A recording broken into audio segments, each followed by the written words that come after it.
Anggota DPRD DKI Jakarta Cinta Mega akhirnya dipecat dari PDIP.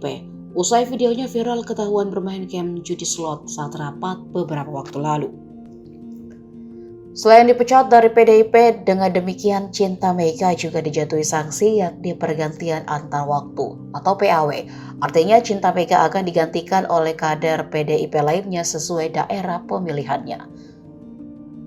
Sekretaris Dewan Pimpinan Daerah PDIP DKI Jakarta Gembong Warsono dilansir dari tribunnews.bogor.com. Pemecatan dan PAW dilakukan setelah rapat pleno yang digelar Selasa malam.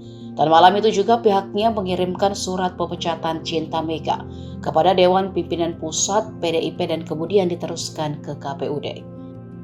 Untuk siapa nama yang akan menjadi pengganti Cinta Mega di DPRD DKI Jakarta, Gembong menyebut mekanisme itu masih dalam proses. Adapun Cinta Mega berasal dari daerah pemilihan Jakarta 9 yang meliputi Kecamatan Tambora, Cengkareng, dan Kalideres, Jakarta Barat. Sebelumnya Cinta Mega terekam kamera wartawan saat bermain game judi slot.